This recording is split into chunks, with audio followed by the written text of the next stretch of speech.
I still remember the sound before anything else, the soft, shaky whimper of a child trying not to be heard. It drifted through the cracks of the doorway, thin as fishing line and twice as fragile. At first, I thought I misheard it. The afternoon was quiet, the neighborhood peaceful, the kind of stillness where birds dare not interrupt. But then it came again, a tiny sob, and my chest tightened in a way only age and worry can teach a man. It was Oliver. I shifted the small gift bag in my hand, just a pack of colored pencils and a sketch pad, nothing extravagant, and knocked on the door. My knuckles hadn't even finished the second tap before the door swung open so fast the hinges squealed. And there he stood, Mark, 6 feet of irritation wrapped in a man who believed volume made him important. His eyes widened in contempt the moment he saw me. Not surprise, not confusion, contempt, like I was a weed that grew back after he thought he'd pulled me out by the roots. "Oh, great," he barked. "What the hell are you doing here?" I blinked. "It's Friday, Mark. I'm here to pick up Oliver. You know that." He scoffed, leaning his shoulder against the frame as if he owned the entire block. "We changed plans. Emily said she told you." "She didn't," I said calmly. I always tried to stay calm around him. Anger was the one thing he knew how to feed, and I refused to be part of his diet. "Can I see her?" "No," he snapped. "She's resting, and Oliver's busy." Another sob floated through the hallway behind him, closer this time, unmistakably Oliver's voice. Not a tantrum, not the sniffling of a kid denied candy.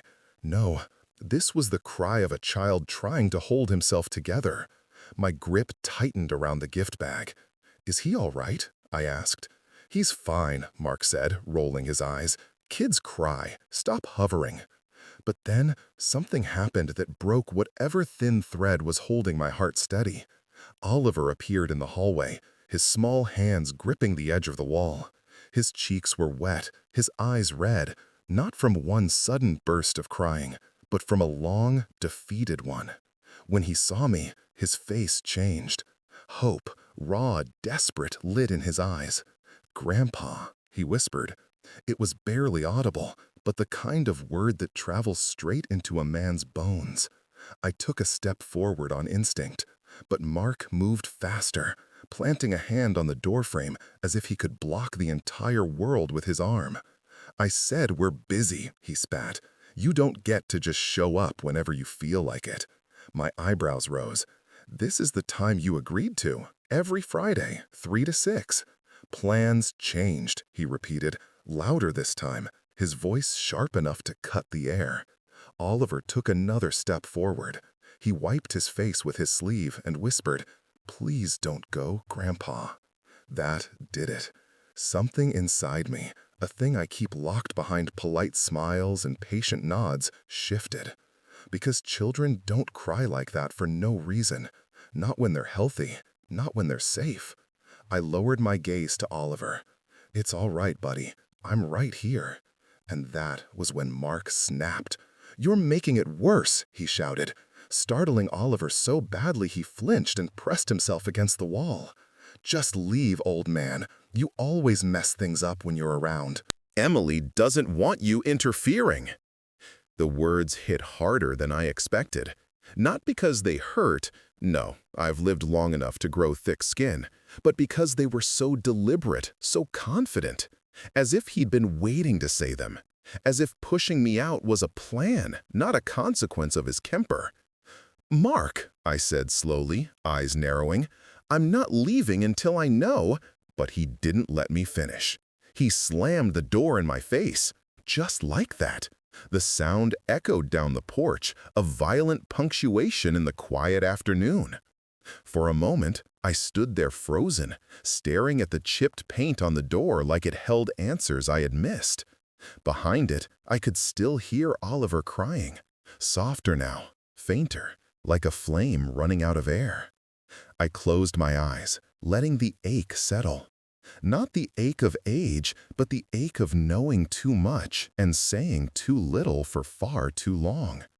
Because this wasn't the first sign, not the first lie, not the first tear. And certainly not the first moment I wondered if Emily was living a life she didn't know how to escape. But as I opened my eyes again and stepped back from the door, another thought crept in. A reminder, a quiet truth I had tucked away months earlier. I still had the texts, the ones Emily sent late at night, messages she begged me not to repeat, messages filled with fear, frustration, warnings that things were getting worse, messages that Mark never knew existed, messages that I never deleted. As I walked back to my truck, the gift bag dangling uselessly at my side, I made a decision. Not out of rage, not out of pride, but out of love. For Oliver, for Emily, for the family I refused to watch fall apart under another man's temper. And as I shut the door of my truck and looked one last time at that silent, hostile house, I whispered a promise to myself. No more looking the other way. A storm had begun, and for the first time, I felt ready to walk straight into it. The drive home felt longer than usual, though it was barely 15 minutes. Funny how distance stretches when your mind is tangled up in worry. The road blurred past me in muted colors, early autumn leaves in yellows and reds, the soft gray of overcast sky, the dull repetition of familiar houses. But none of it settled inside me. It all passed like scenery in a dream I wasn't paying attention to. Because all I could hear was Oliver's voice. "Please don't go, Grandpa." I must have replayed that moment a dozen times before I even pulled into my driveway.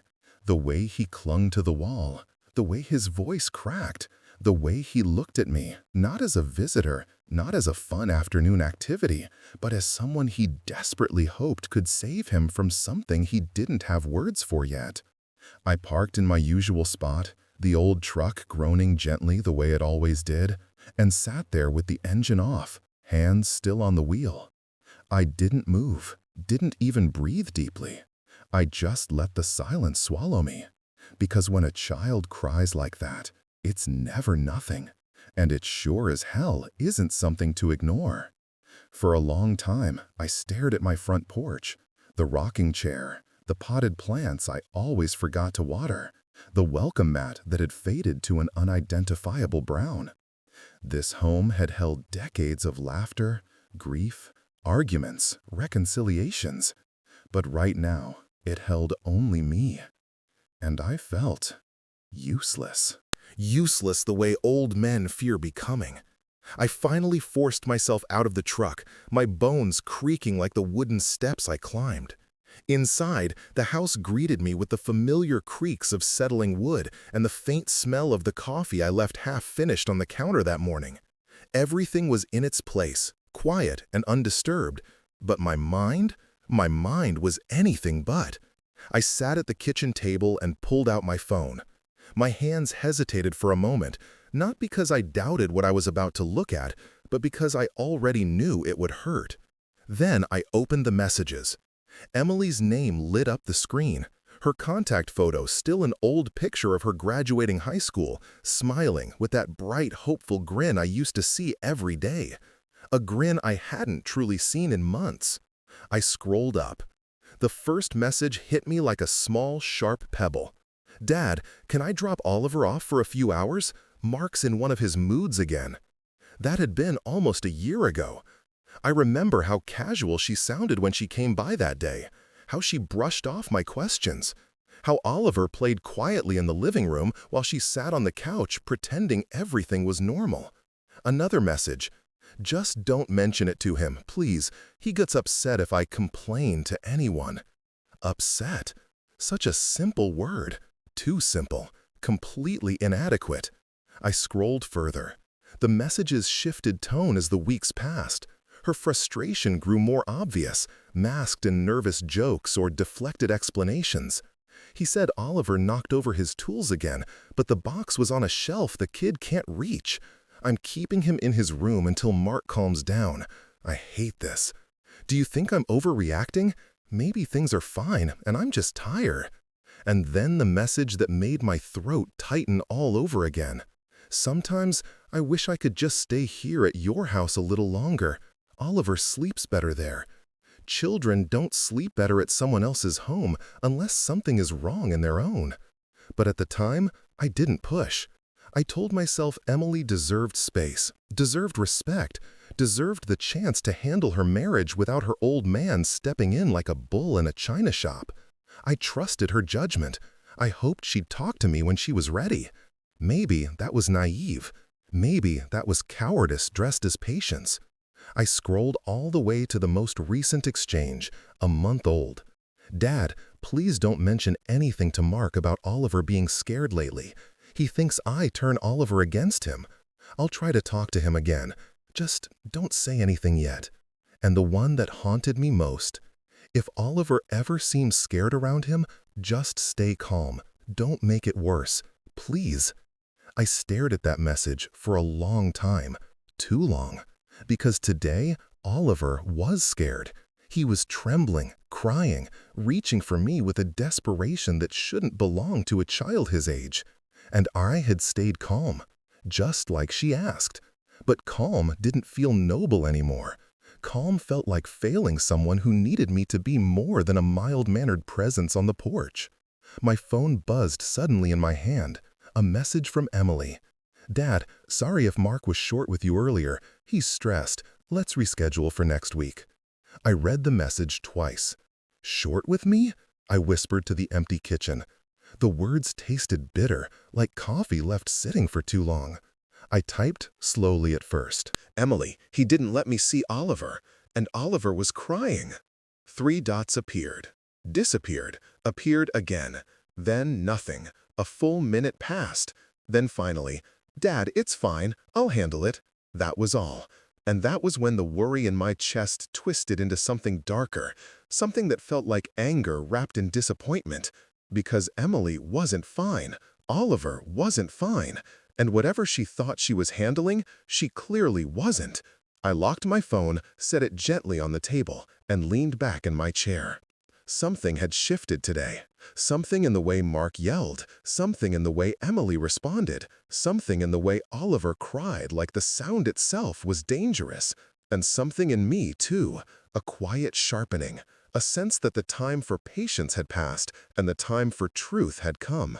Still, I didn't move too quickly. Experience teaches an old man that storms are best approached with measured steps. Recklessness is for young men. But resolve belongs to those who have lived long enough to see how wrong things can go when no one acts. I stood, poured out the cold coffee, and started a fresh pot. The house hummed softly around me, settling into evening stillness. I whispered into the empty room, not to myself, not to the walls, but to the memory of that small, trembling voice at the door. "I won't fail you again, Oliver. Not this time." And for the first time in months, the quiet didn't feel lonely. It felt purposeful. That night, sleep hovered around me, but never quite settled. I drifted in and out of half-dreams, Oliver's tear-streaked face, the echo of Mark's shouting, Emily's clipped messages. Each time I closed my eyes, something inside me jolted awake. Instinct, maybe, or guilt, or the weight of an old man realizing he'd mistaken restraint for wisdom. Around 3 in the morning, I gave up trying. I climbed out of bed, joints protesting the cold, and made my way to the living room. The house felt different at night, still, patient, almost expectant, like it knew something was coming long before I did. I sat down in my old armchair. It was soft and sagging, older than Emily, and held the shape of my back like a familiar embrace. I rested my phone on my lap, staring at it in the faint glow of the streetlight outside. I knew what I needed to do, but knowing and acting are separated by the kind of hesitation that only comes when the people you love are involved. I unlocked the screen and opened the messages again. The thread was long, months of hesitations, excuses, pleas, apologies, red flags, and my replies, careful and gentle, never pushing too far. I scrolled up until the messages became older, back before Mark's temper had sharpened into something more sinister. There it was, the very first moment my daughter hinted that her marriage had cracks. "Dad, Isn't normal for couples to argue about everything, even small stuff? At the time, I had answered naively. Arguments happen. Try to talk things out calmly. I didn't know the tone behind her words, didn't hear the tremor, didn't see the exhaustion on her face. Parenting teaches you to read between the lines, but adulthood sometimes blinds us to the fear our grown children try to hide. Another message. He said I'm too soft on Oliver. He thinks I spoil him, but he's just a kid. And then, I can't tell Mom about this. She'd freak out. That one stung deep, even now. Emily still spoke of her mother in present tense sometimes. It was her way of keeping her alive, I suppose. Habit, hope, or denial, maybe all three. My wife had been the fierce protector, the storm that roared when something was wrong. I, on the other hand, had always been the quiet one, observant, patient, careful with words. But patience can turn into passivity when fear builds a wall around the people you love. I kept scrolling. The messages grew darker with each month. He didn't hit him, I swear. He just grabbed his arm too hard. I had asked her if Oliver was all right. She said he was. Kids are resilient, she wrote, stronger than we think. But I knew she was lying to herself. Parents often do before they are ready to face the truth. Then came the night she messaged at 1:47 a.m. "Dad, are you awake?" Of course I was. I always woke easily. The body grows restless with age, but somehow I think it's really the mind that refuses to stay still. I had replied, "Yes, what happened?" Her response came almost 10 minutes later. Mark yelled at Oliver for spilling water. He screamed so loud the neighbors could hear. Oliver was terrified. I tried to calm him down, but Mark said I baby him too much. I remembered reading that message and sitting up rigidly in bed. My wife and I had whispered through many nights like that when Emily was little, worried about her, worried about bills, worried about the state of the world. But this was different. This was fear directed inward, toward her own household. I had told her, "You and Oliver can come here anytime, day or night." She answered, "I know, I don't want things to get worse." And then, "Please don't confront him. Promise me, Dad." I made that promise, one I was beginning to deeply regret. A message from a few weeks later. Oliver told me he doesn't like when Mark is home. He says he makes the air heavy. That phrasing, "makes the air heavy," had stayed with me. Children don't invent metaphors unless they're trying to describe something they can't explain. He didn't say Mark scared him. He didn't say Mark yelled. He said the air changed. Oppression has a weight to it. Even a child can feel it. I scrolled down toward more recent days. The shift was subtle but unmistakable. Emily's messages grew shorter, more polished, emotionally cleaned up, almost like she was screening herself, or being watched. And then the one from last week. Oliver cried again tonight. Mark thinks it's because he's sensitive. I don't know anymore. I remembered reading it and feeling a pang of dread, but Emily ended the conversation quickly before I could press further. And now that sob at the door connected every missing thread, every lie, every retreat in Emily's voice. Oliver wasn't sensitive. He was scared, and I didn't need a degree in child psychology to know fear when I saw it. I closed the messages and let the phone rest on my chest as I leaned back in the chair. The house creaked softly, settling into dawn's first hints of light. My thoughts drifted, slowly mapping out the timeline, every visit interrupted, every excuse, every sign I dismissed for the sake of keeping the peace. Peace. What a fragile, foolish thing it becomes when people use it as a shield. When I finally stood, the sky outside was turning pale and tired. I walked to the kitchen and poured myself a glass of water, studying my reflection in the window. Lines, age spots, eyes still sharp despite the heaviness behind them. I didn't look like a warrior, didn't look like a fighter. I looked like a grandfather, which, in moments like these, might be the most dangerous thing of all. Because when a grandfather decides to protect his family, he doesn't roar, he doesn't swing, he doesn't threaten. He remembers, he gathers, he watches. And then, when the moment comes where a child cries at a closed door and a grown man dares to tell him to leave, he stands up. I picked up my phone again, thumb hovering over the screen as a new thought entered my mind. Emily kept asking me not to interfere, but maybe that wasn't what she truly needed. Maybe she needed someone who wasn't afraid of Mark, someone who wasn't trapped in that house, someone who could see the whole picture. And right now, that someone was me. As I slipped the phone into my pocket, a quiet resolve settled in my bones. The texts weren't just memories now, they were evidence. And for the first time, I felt certain. If I didn't act soon, things in that house would get much worse. For Oliver, for Emily, and maybe even for all of us. The storm clouds were gathering, and I was done waiting for someone else to see them. By Saturday morning, the sky had cleared into one of those deceptively cheerful blue stretches, the kind that lies to you, promising calm while hiding the truth that something is rotting beneath the surface. I stepped outside and sat on the porch with my coffee, watching the steam rise in thin ghosts. My mind wasn't on the weather, though. It hadn't been for days. I kept seeing Oliver's face, the way he reached for me, the desperation in his voice, the trembling in his small shoulders. A child that age shouldn't carry fear like an adult carries grief. I was still sitting there when my phone buzzed against the arm of the chair. I expected another clipped message from Emily, some attempt to smooth over Mark's behavior. But instead, it was an unfamiliar number, local, the area code indicating somewhere close by. I hesitated before answering, then lifted it to my ear. "Hello?"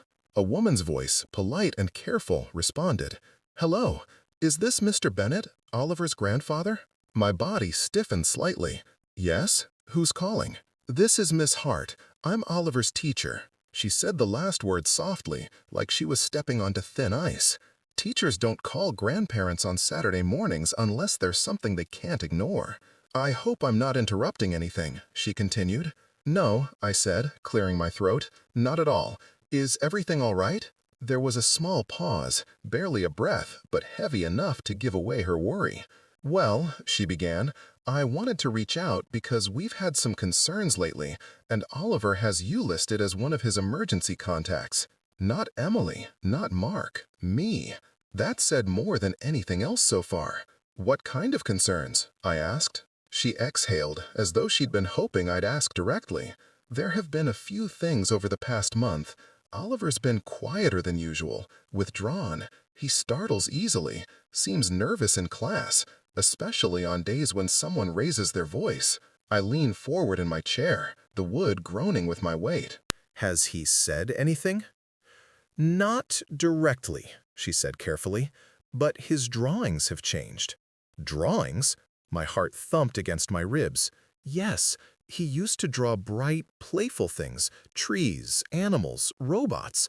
But recently, well, he's drawn a lot of houses with dark marks around them, people without faces. And there's one figure, large, looming, that appears in several drawings. A man, I think, always drawn bigger than the others." She hesitated again, then added, "And he colors that figure in with heavy strokes of black." My fingers tightened around the mug, the warmth no longer comforting. "I see," I said, because it was the only thing I could trust myself to say without letting the anger bleed through. "Mr. Bennett, I'm not calling to accuse anyone of anything," she continued with professional caution. "I just want to make sure Oliver has support at home. Children don't always know how to express fear verbally, so they use art. Changes like these can sometimes indicate stress or emotional challenges." Or worse, we both knew that. Neither of us said it. She added quietly, "He lights up when he mentions you, you know. He said you're the only one who makes the air feel safe. I thought you should know that." That did it. My throat tightened, not with sadness, but something fiercer. A rising conviction that had been building ever since yesterday's slammed door. "Thank you for calling, truly. If you need anything or want to discuss further," she said, "I'm available." When we hung up, the silence around me felt different, thicker, like the world had shifted into place, revealing the shape of a puzzle I should have assembled long ago. I stared out at the quiet street, the neighbors' houses still asleep or busy with weekend routines. Children rode bikes down the sidewalk, carefree and loud. A dog barked at a passing jogger. Somewhere down the block, a lawnmower started up. Normal, everyday, ordinary life. But inside my chest, something was turning, slowly, deliberately, like a key clicking into a lock. Oliver wasn't acting out. He wasn't sensitive. He wasn't misbehaving. He was scared. And fear that deep in a child isn't born out of nowhere. I stood up, suddenly needing to move.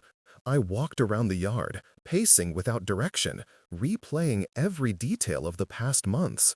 The canceled visits, the short messages, the exhaustion in Emily's eyes over dinner 2 months ago, the way Oliver clung to his backpack when Mark picked him up from school. All of it pointed to one truth I had been too gentle to admit. Something was happening inside that house. And now that a teacher, a mandated reporter no less, echoed my fears, the knot in my gut pulled tight enough to hurt. I stopped pacing and looked toward the distance, toward that quiet street that would eventually lead to Emily's home. I imagined her inside, cleaning or cooking or tending to things like she always did. I imagined Oliver curled on the couch, watching cartoons with the volume too low. And I imagined Mark somewhere nearby. A shudder passed through me. I had been passive long enough. I walked back into the house, grabbed my keys, and headed for the truck. But before I left, I paused at the kitchen table. My phone sat there, screen dark. I picked it up and unlocked it. There they were, the texts, words filled with quiet fear, words she trusted me with, words I should have acted on sooner. But I couldn't undo the past. I could only decide what to do now, and at this moment, I knew exactly where I needed to go. Not to the house, not to confront Mark. No, that would be reckless. Instead, I drove to the one place I knew I could watch Oliver without causing a scene, his school. I parked far enough away not to draw attention, but close enough to see the playground during recess.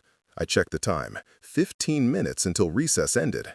Children ran across the grass in bursts of color, jackets flapping, shoes kicking dust, laughter carrying through the wind. Teachers stood in small clusters, chatting, observing. And then I saw him, Oliver. He wasn't playing. He was sitting alone beneath a tree, knees to his chest, sketchpad in his lap. His pencil moved slowly, cautiously. Every time a kid yelled during play, he flinched. Every time a ball bounced near him, he froze until it rolled away. He wasn't being dramatic. He wasn't misbehaving. He was living in fear. A 7-year-old should never know the shape of fear this intimately. Watching him like that, quiet and small under the wide, bright sky, something inside me hardened. A decision, a promise, a silent oath carved deep into the marrow of my bones. This wasn't going away on its own. Emily couldn't handle it alone, and Mark sure as hell wasn't going to change. I rested my hand on the steering wheel, letting my breath settle into something steady, something focused. Tomorrow, I would talk to Emily, not as a father asking, but as a father who had finally seen enough. Because when a child starts drawing fear, it's already late, and I wasn't letting it get any later. By Sunday afternoon, the sky had dimmed into a dull, pewter-gray haze, the kind that warns of rain long before the clouds open. I stood at my kitchen window, fingers tapping against the counter, watching the branches of the elm tree sway like restless arms. Everything in me felt wound tight, pulled in too many directions at once. Emily hadn't called, not once since Friday. Not to explain, not to check in, not even to apologize the way she usually did after Mark snapped at me. Silence is a language too, and hers spoke fear.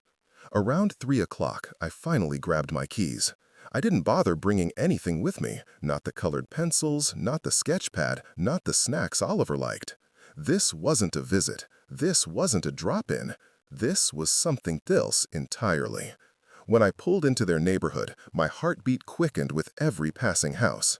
By the time I parked at the curb across from their driveway, I felt like I'd aged another decade.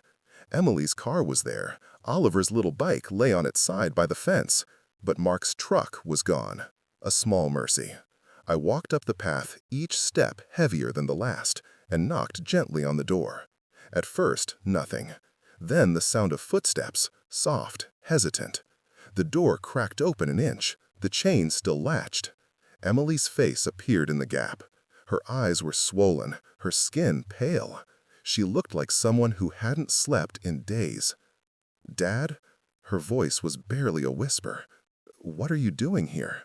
I swallowed down everything I wanted to say and instead spoke softly. "I need to talk to you."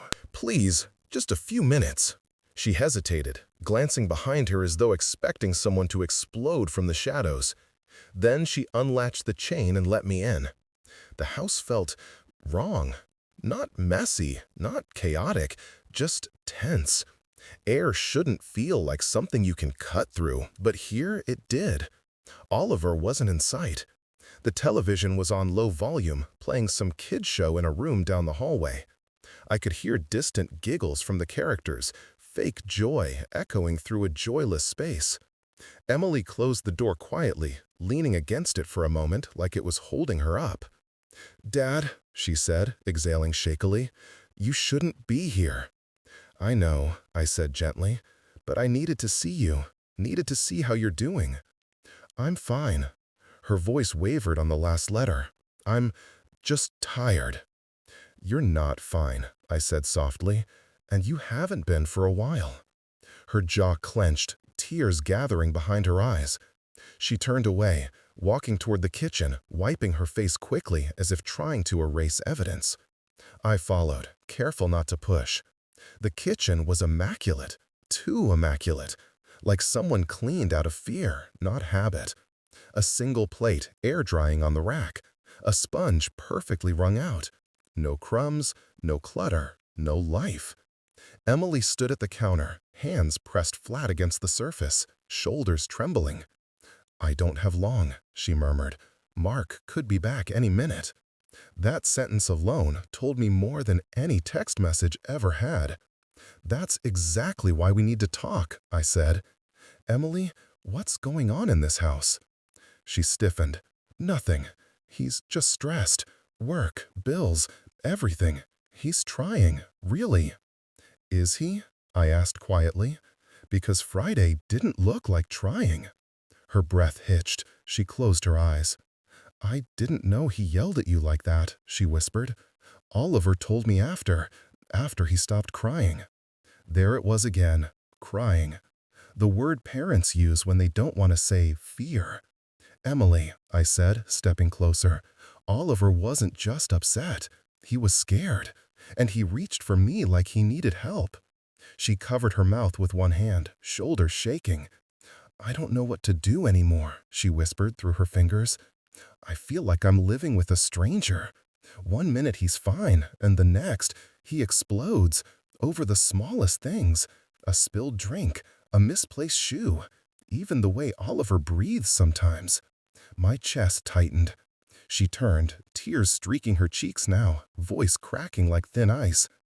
"I don't want to make him angry, Dad. If I bring it up, he says I'm exaggerating, that I'm trying to turn him into a monster. And if I back down, he says I don't support him. I can't win. I never win." I reached out, placing my hand gently on her arm. Her skin was cold. "What about Oliver?" I asked softly. Emily broke. Her whole body shuddered as she covered her face and sank into the nearest chair. "He hides," she whispered. "He goes quiet. He won't play with his toys unless I sit right next to him. And if Mark raises his voice, even if it's not at him, he shakes." Her voice collapsed into tears. "I'm failing him, Dad. I'm failing my son." I crouched down beside her, lowering myself slowly until we were eye level. "You're not failing him," I said firmly. "You're overwhelmed, and you're scared. That doesn't make you a bad mother. That makes you someone who needs help. And I'm here. I'm right here." She lifted her head slightly, eyes red. "What am I supposed to do?" Leave? He said if I ever try to take Oliver away, he'll fight me in court. He said no one will believe me, that I'm too emotional to be taken seriously.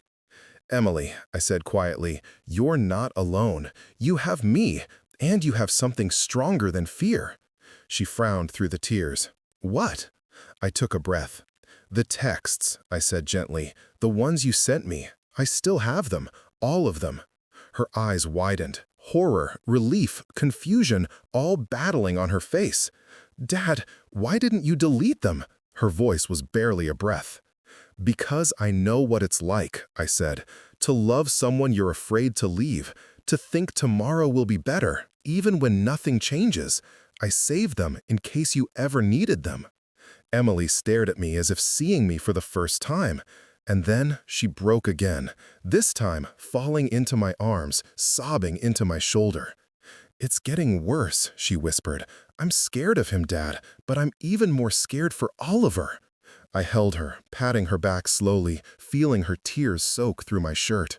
You don't have to face this alone anymore, I murmured, and I promise you I won't let anything happen to either of you. She pulled away slightly, wiping her face again. Mark will be back soon, she whispered. You should go, please. I nodded, though every part of me hated leaving her in that house. As I stood, she squeezed my hand. Not in reassurance, not in comfort, in plea. Don't confront him yet, she begged, not until we have a plan. I looked into her eyes, fearful, trapped, desperate, and I knew she meant it. I won't, I lied, because Friday changed everything. And yesterday at the school changed even more. And right now, I wasn't sure patience was the safest option anymore. But for her sake, for Oliver's sake, I walked out quietly. For now. As the door closed behind me, I whispered to the empty air, this isn't over, not even close. Monday brought with it a strange stillness, the kind that settles over a neighborhood when something is about to break. Even the birds seemed cautious that morning, chirping softer than usual, as if they sensed the tension crawling just under my skin. I spent most of the morning pacing the house, my thoughts circling the same questions, like a hawk measuring when to strike. I wasn't a young man anymore. My knees complained when I walked too fast, my back stiffened if I sat too long. But none of that mattered now. Age doesn't stop a man from protecting the ones he loves. If anything, it sharpens that instinct into something fierce. I kept replaying Emily's confession, the fear in her voice, the panic behind her eyes, the way she glanced at the clock every few minutes, terrified Mark would burst through the door. And Oliver's drawings, the heavy strokes of black around the tall figure, the huddled houses, the dark corners no child should know how to imagine. A man can only watch so long. By noon, I was sitting in my truck, gripping the steering wheel so hard my knuckles whitened. The house was quiet behind me, but everything inside me felt on fire. Then my phone buzzed. Emily. Her message was short. He's in one of his moods today. Please don't come over. My stomach dropped. That phrase again. One of his moods. Always the same euphemism. Always the same warning wrapped in careful politeness. I wrote back, is Oliver okay? 3 minutes passed. Then, he's in his room. I'm trying to keep them separated. Something in me snapped. A thin thread pulled too tight for too long. I didn't respond. I just turned the key in the ignition. The truck rumbled awake, louder than usual, like it knew I wasn't just running an errand. I pulled onto the road, my heartbeat synced with the engine, every bump and turn sharpening my resolve. The closer I got to their street, the more the world narrowed into a tunnel, the kind where everything else fades except your purpose. When I turned the corner to their house, my jaw tightened. Mark's truck was back in the driveway. I pulled up slowly, not wanting to cause a scene on the street. But when I stepped out and walked toward the door, I noticed something small and devastating. Oliver's shoes. Sloppily tossed onto the porch like someone had kicked them aside. I bent down, picking one up. It was still warm from being worn recently, a child's warmth. the kind you feel when they fall asleep against you and breathe softly into your shirt. I set the shoe back gently and knocked. Hard, loud enough to be heard over anything happening inside. No response. I knocked again, louder. "Emily, it's Dad!" The house remained silent, except for the faint sound of a television somewhere deeper inside. Some adult show, volume too high, voices sharp. My chest tightened. Then, suddenly, the lock clicked. The door swung open, and there he was, Mark. His jaw was tight, his nostrils flared, and his eyes, bloodshot and narrowed, held a mean streak that made my spine stiffen. He looked like a man ready for a fight he thought he would win. "What did I tell you?" he said, stepping onto the porch and blocking the doorway with his entire body. "You got that?" I didn't move, didn't flinch. "I want to see Emily," I said, my voice low but steady. "No," he barked. "She doesn't want to see you. She told me herself." I knew that wasn't true before he finished the sentence. Emily had never been a good liar. And Mark? He wasn't even trying to sound convincing. "I heard from her this morning," I said. "I know she's home." His jaw twitched. Behind him, I caught a glimpse of something, just movement, faint and quick. A small head peeking around the corner of the hallway. Oliver. His eyes wide, scared. He froze when he saw me, then glanced nervously toward his stepfather. The boy looked terrified. I stepped forward. Mark shoved me. It wasn't a violent shove, more of a warning gesture, but enough to make me stumble back half a step. Enough to enrage me in a way I hadn't felt since I was a young man defending my siblings on a farm by the river. "You need to leave," he growled, "now, before I call the police." I straightened, slowly, deliberately. "Call them," I said. That caught him off guard. He blinked, his arrogance cracking just slightly. "What?" "Call them," I repeated, "and I'll tell them exactly why I'm here." He laughed, sharp and mocking. "Because you're a lonely old man who can't keep boundaries?" "No." My voice deepened. "Because your stepson was crying at that door 2 days ago, because he's scared of you, because his teacher called me with concerns, because Emily is terrified to speak up." I stepped closer, close enough to see him flinch, though he hid it well, "and because I have every message she ever sent me. Everyone." His face flickered. Fear. A flash, small but unmistakable, like lightning behind storm clouds. Then he leaned forward, his voice dropping into something venomous. "You think anyone is going to believe your crazy old man stories?" he hissed. "You think Emily's gonna back you up? She knows better. She knows what happens when you start spreading lies." That was when Emily appeared behind him. Her face was pale, her eyes red and swollen. She had been crying, recently, and a lot. "Dad," she whispered, "please go. Please." She looked like a woman fractured into pieces. But what struck me hardest was the fear in her eyes when she looked at Mark, not at me. Her body angled slightly away from him, like she was bracing for something. Something she'd felt before, something she feared feeling again. I met her eyes, held them gently, and I knew. She wasn't asking me to leave because she wanted me to. She was asking me to leave because she was afraid of what Mark would do if I stayed. My blood boiled. Mark crossed his arms smugly, misreading everything. "You see? She said go, so get off my property before I throw you off." Behind him, Oliver peeked out again, tears already forming, lower lip trembling. That did it. My voice came out steady as stone.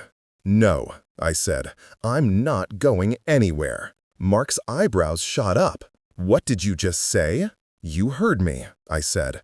"I'm not leaving, not until I speak to my daughter without you breathing down her neck, and not until I know Oliver is safe." Mark stepped closer, practically nose to nose with me, trying to tower over me. "You don't get to decide anything in this house," he growled.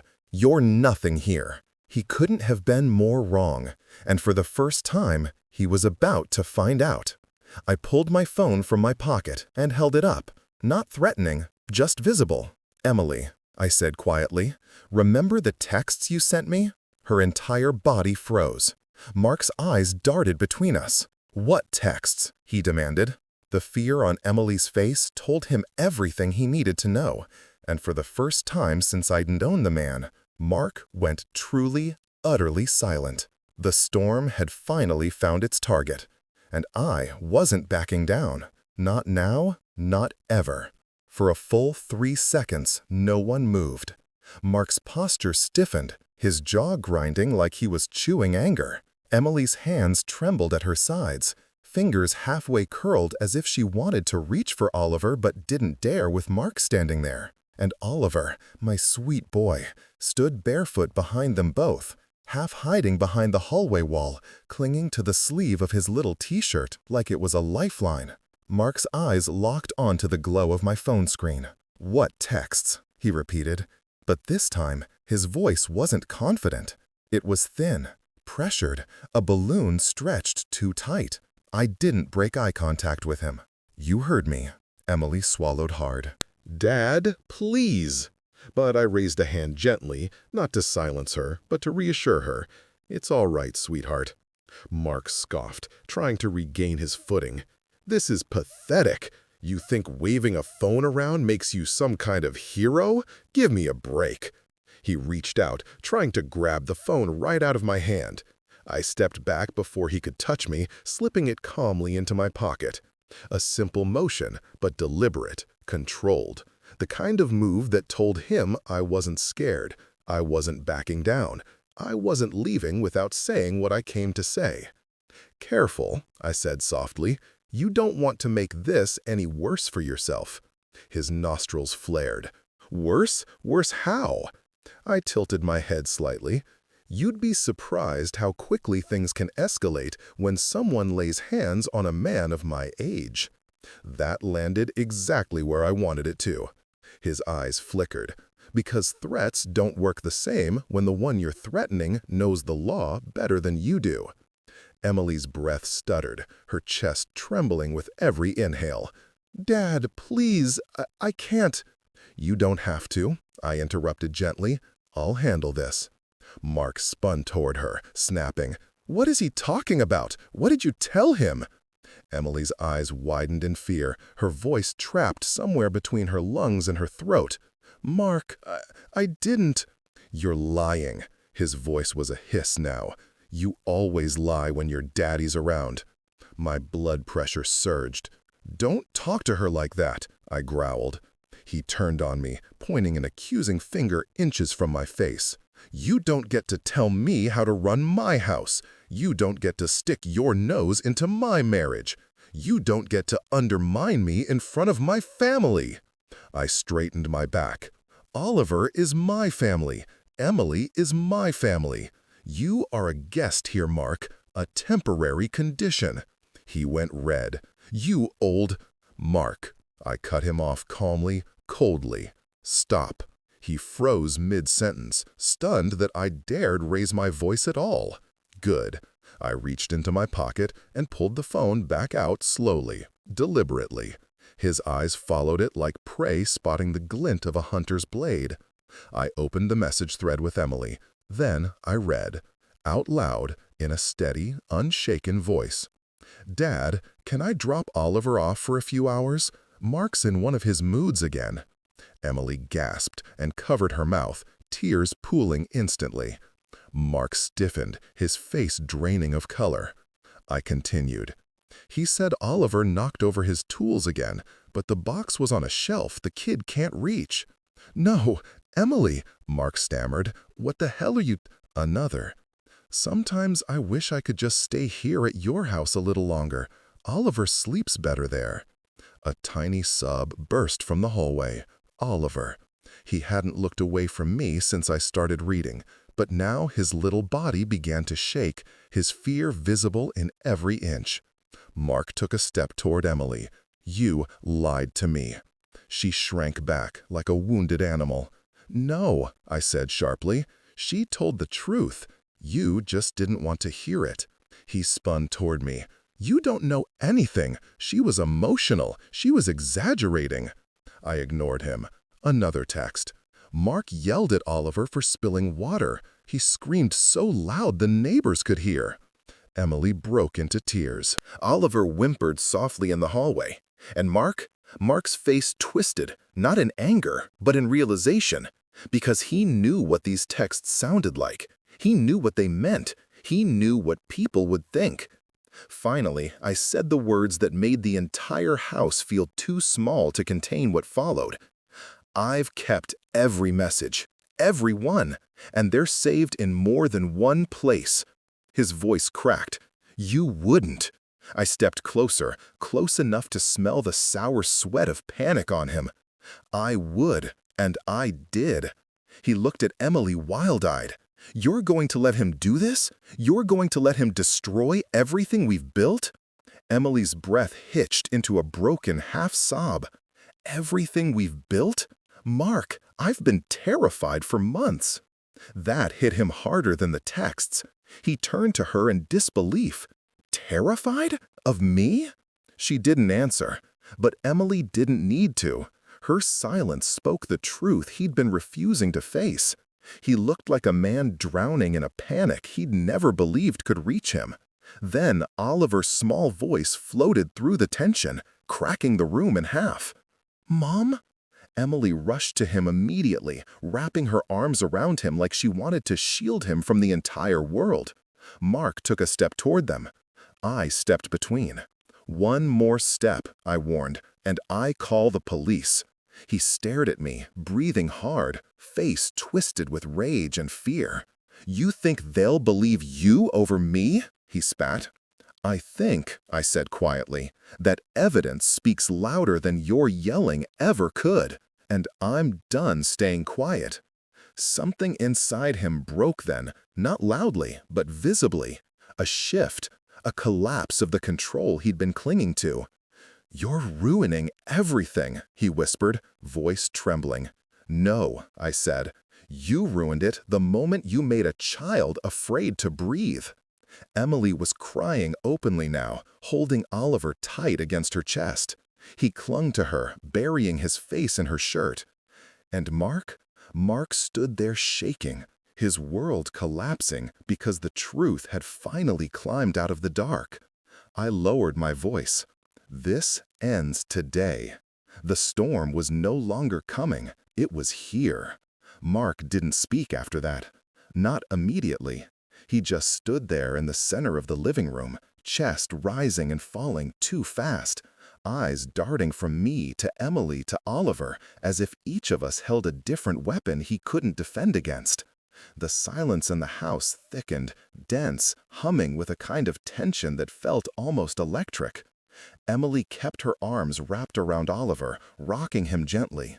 His face was buried against her neck, his small fingers gripping her shirt with desperate force. The boy didn't make a sound now, not a cry, not a sniffle, just quiet trembling. The quiet of a child who's learned that silence is safer. I stepped a little closer to them, placing myself between their fragile stillness and Mark's unraveling storm. He finally spoke. You think you can just walk in here and, what, take them from me? His voice cracked mid-sentence, sharp and jagged. You think you can make decisions about my family? That's where you're wrong, I said. Emily is my daughter. Oliver is my grandson. But you? I gestured around the room, to the house that felt more like a cage than a home. Mark shook his head violently. You don't know anything about this marriage. You came in here with your old-fashioned opinions. I don't need opinions, I said quietly. I have facts. I have messages. I have witnesses. And most importantly, I have a child who was crying at the door the moment he saw me. Emily flinched at the memory. Oliver clutched her even tighter. Mark's voice rose. He's emotional. He's sensitive. You're all reading way too much into. But even he didn't finish that sentence, because he turned, and for the first time in months, maybe ever, he really looked at Oliver. The boy's shaking shoulders, his red-rimmed eyes, the terror etched into his posture. For a brief moment, something in Mark's face softened, cracked, a flicker of guilt, a spark of confusion. Then pride snapped it all back into place. "You're poisoning him against me," he said through clenched teeth. "Both of you. You've been doing it for months." Emily's voice was small, shaking. "Mark, please, don't do this." "Oh, I'm doing it." He jabbed a finger in the air, pacing like a caged animal. "You think you can just leave? Just walk away with my—" He caught himself before saying son, but the hesitation was telling, ugly. "With the kid? You think I'll let you? I have rights. I'm the man of this house." "No," I said gently. "You're the man who lost control." His head snapped toward me. "What did you just—" "You heard me." My voice was steady, unflinching. "You lost control, and now your wife is afraid. Your stepson is afraid, and you can't yell your way out of that." Emily's tears flowed harder at the word wife. Oliver clung to her with a whimper. And Mark? He sagged. Not much, not dramatically, but enough that if you'd been watching him as long as I had, you'd notice the collapse. He dropped onto the couch, elbows on his knees, hands covering his face. A man drowning in the consequences he didn't think would ever reach him. For a second, I almost felt pity. Then Oliver flinched at the sound of Mark's breath hitching, and the pity vanished. Emily hesitated, glancing at me. Her voice was barely audible.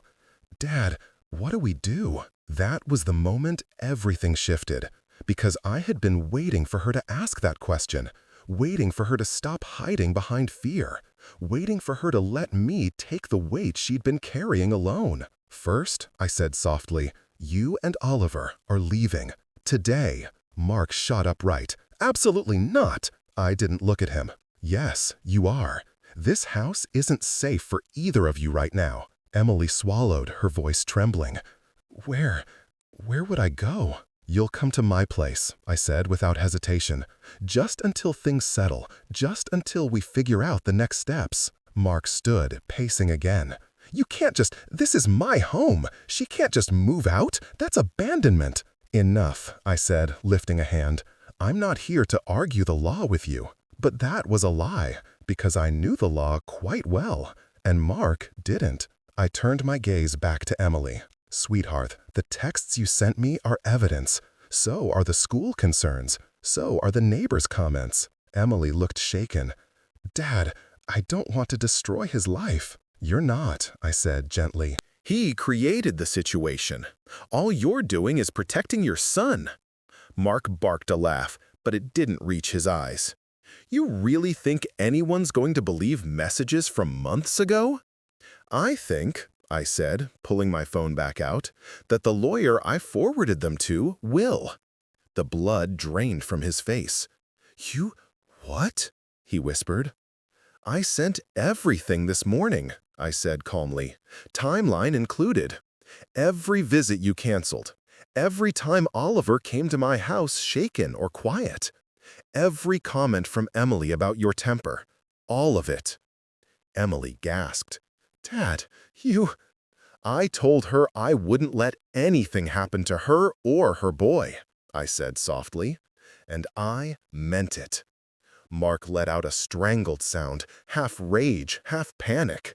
"You meddling old—" I raised my voice just slightly, enough to cut through him like a blade. "Sit down." He froze, not because I scared him, because he realized I wasn't playing by his rules anymore. Slowly, he sank back onto the couch, hands shaking. Emily looked at me with something between fear and hope. "Dad, are we really leaving?" "Yes," I said, "right now." She let out a breath that sounded like she'd been holding it for months. "Go pack a bag for Oliver," I said gently.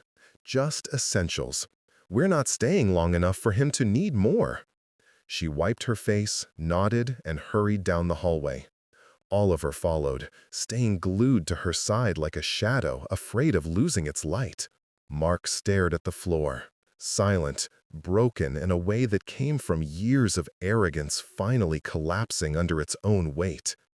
"You ruined my life," he said quietly. I shook my head. "No, I gave you a chance to fix it.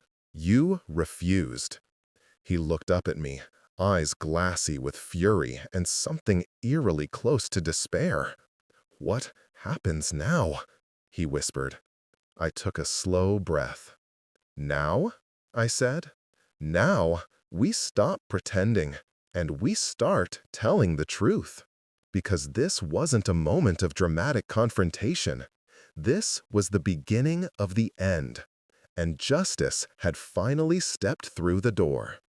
By the time Emily finished packing a small bag for Oliver, just a few clothes, pajamas, his favorite stuffed bear whose ear had long ago been loved into frayed softness, the house felt like it was holding its breath. The air was rigid, suspended between past silence and the storm that had finally cracked it open. When they returned to the living room, Oliver clinging to Emily's leg like he was afraid the floor itself would swallow him, Mark lifted his head from his hands. His eyes were red, not from crying, I suspected, but from the sudden realization that his control was slipping through his fingers. Emily took a shaky step forward. "Mark, we're leaving for a while. I can't do this anymore."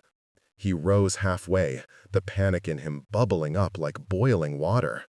"You can't just walk out. Do you have any idea what people will think?"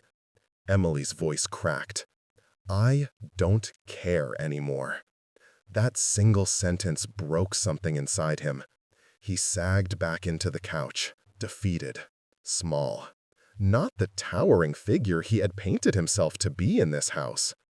I stepped closer to Emily and placed a gentle hand on her shoulder. "Let's go."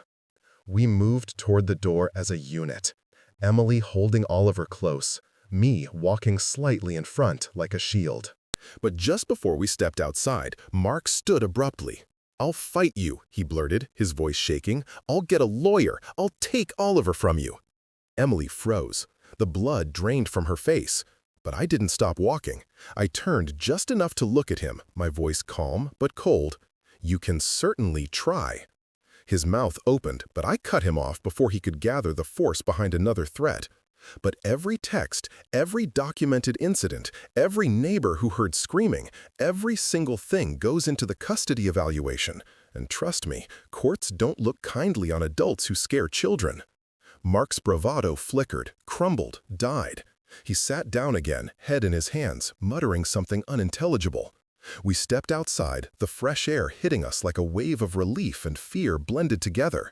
Oliver clung to Emily even tighter now, and I gently squeezed his shoulder. "Hey, buddy," I whispered, "you're coming with me for a little while, okay?" He nodded, eyes wide and glistening. Is Mark mad?" Emily's breath hitched, but she answered with a strength I hadn't heard from her in months. "He's not your worry, sweetheart, not anymore." When we got into my truck, I strapped Oliver into the back seat. His little hands were trembling so hard the seatbelt rattled against the buckle. I knelt beside him, brushing the hair from his forehead. "You're safe," I murmured. "You hear me? You're safe." He nodded again, this time with a tiny, broken sob. And then we drove away from the house that had swallowed them whole for far too long. The next few days blurred into a whirlwind of phone calls, meetings, and unexpected allies. First, the lawyer I'd contacted, old friend of mine named Franklin, returned my message. "Bennett," he said, his gravelly voice warm with recognition, "it's been a while. You weren't kidding about the urgency." "No," I said, "it's about my daughter and grandson. They're in trouble." Within hours, I sent him every screenshot, every text, and every detail Emily had confessed. He studied the timeline with the seriousness of a surgeon examining an X-ray of a shattered bone. "This is substantial," he said. "It outlines a clear pattern of emotional instability and intimidation. Family courts won't ignore this." Emily sat at my dining table through the call, wringing her hands so tightly her knuckles went white. When Franklin used the phrase pattern of intimidation, her breath caught in her throat. She whispered, "Is that what this was?" I looked at her. "Yes, and you're not imagining it." Franklin continued, "We'll file for temporary emergency custody. With this evidence, your daughter stands a strong chance."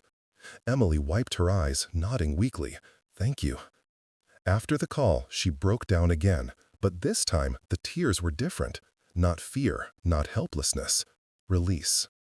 2 days later, a child welfare investigator called. She had spoken with Oliver's teacher, who had relayed the concerns about his behavior, the drawings, the flinching, the sudden withdrawal from classmates. She wanted to meet Oliver. I stayed with Emily and Oliver during the interview, sitting quietly in the corner as Oliver answered questions in his small, trembling voice. When the investigator gently asked him, "Does anyone at home yell a lot?" Oliver stared at his hands. Then he whispered, "Mark yells a lot. It makes the air hurt." The investigator blinked. "The air hurts?" Oliver nodded. "It gets thick, like it pushes on my chest." Emily covered her mouth, tears spilling out again. The investigator's expression softened in a way that told me she'd heard versions of this before. Too many times, too many homes. After the meeting, she pulled Emily aside. "You did the right thing leaving." Emily asked in a whisper, "Will he try to take Oliver?" "That will be up to the court," the investigator said. "But based on what I've heard today, I doubt it would go in his favor." Emily exhaled a shaky breath. Oliver walked straight into my arms afterward, hugging me with a fierceness only fear can teach. I held him close, feeling the small tremors jolting through his body. "Are we going back there?" he whispered into my shoulder. "No," I said, tightening my arms around him. "You're not going anywhere you don't want to go."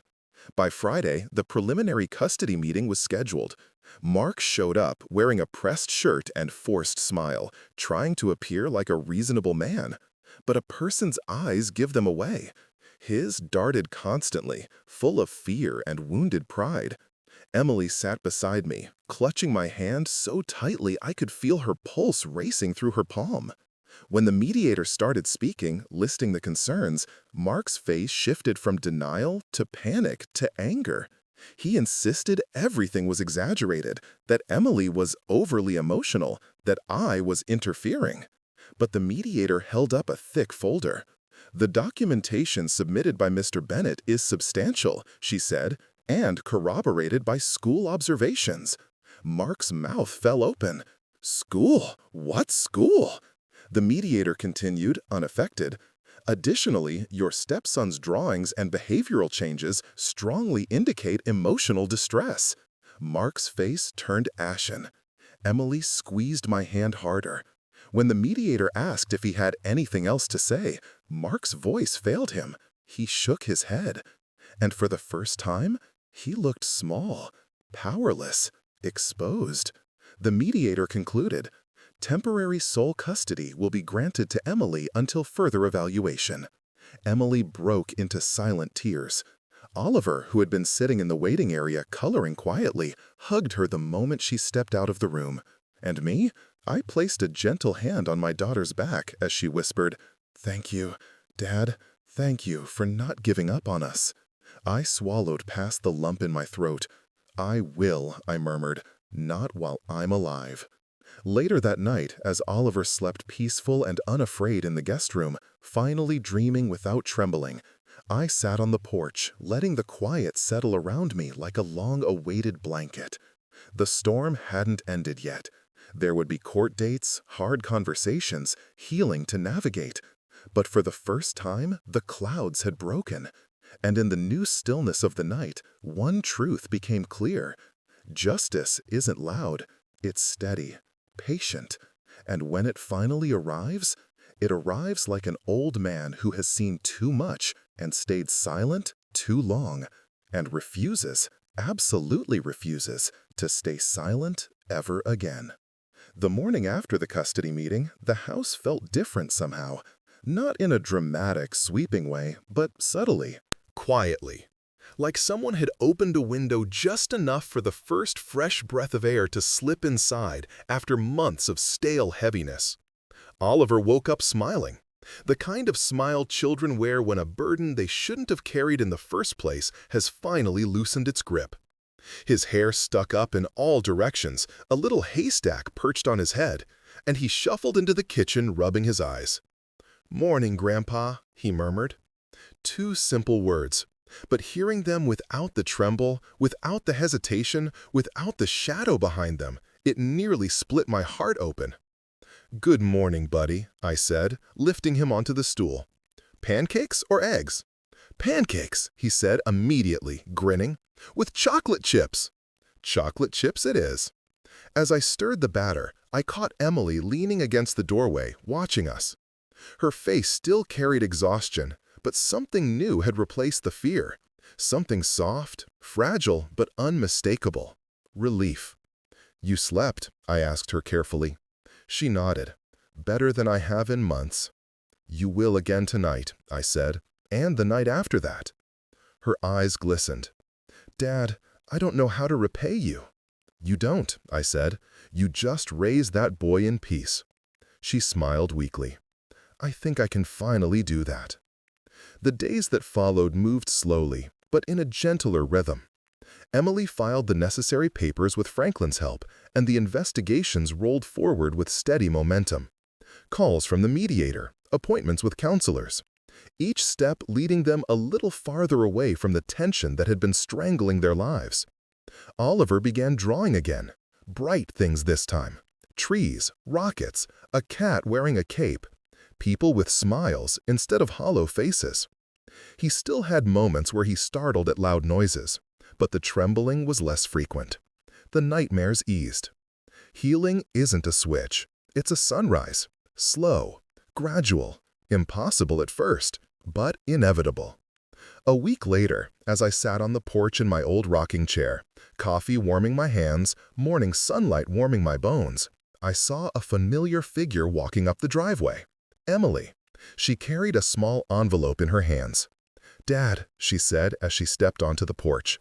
Her voice shook not with fear, but with emotion. "I got this from the investigator today." She handed me the envelope. Inside was a printed report, preliminary findings. I skimmed it. Words stood out in bold, sharp clarity. Emotional instability. Intimidation behavior. Pattern of fear expressed by child. Temporary no-contact recommendation pending further evaluation. I set the papers down slowly and looked at her. Emily covered her mouth with both hands. "He can't see Oliver. Not until the court finishes their assessment." Her voice broke. "Dad, we're safe." She sank onto the chair beside me, tears spilling over, not from despair this time, but from the unbelievable weight of relief. Her shoulders shook, and I put an arm around her the way I used to when she scraped her knees as a child. She whispered, "I kept thinking it wasn't real, that maybe I imagined it, that maybe I was the problem." I shook my head firmly. "Fear can twist your vision. That doesn't make it your fault." She leaned into me. "Thank you for saving us." "You saved yourselves," I corrected softly. "I just gave you a hand to hold when you were ready." But we both knew that wasn't the whole truth. Sometimes a hand isn't just offered. Sometimes it's the thing that pulls you from the edge. That afternoon, Oliver and I walked to the park. It was a bright day, the kind where the world feels full of possibilities again. He ran ahead, laughing as he chased a butterfly. His laughter floated back to me, a sound I hadn't heard in months without wincing at what might come after. As he reached the swings, he waved at me, calling, "Push me, Grandpa, higher!" And I realized this was the life he should have been living all along. I walked toward him slowly. My knees protested the slight incline, but I ignored them. Some things deserve effort. When I gave him the first push, he squealed with delight, kicking his legs. Higher, higher, like he was shaking off all the heaviness he'd been forced to live under. "Grandpa," he called mid-flight. "Yes, buddy." "Why are we staying at your house now?" I stopped walking, placing a steadying hand on the swing as it slowed. He turned to look at me, his eyes bright and curious, not fearful. I knelt down so we were eye level. "Because," I said gently, "sometimes grown-ups forget how to be kind. And when that happens, it's my job to make sure the little ones stay safe." He nodded thoughtfully. "Am I safe now?" "Yes," I said, with absolute certainty. "You're safe now, and you're going to stay safe." He wrapped his small arms around my neck and hugged me, warm and trusting. "Thank you, Grandpa," he whispered into my shoulder, "for coming back for me." Those words, those were the ones that will stay with me until my last breath.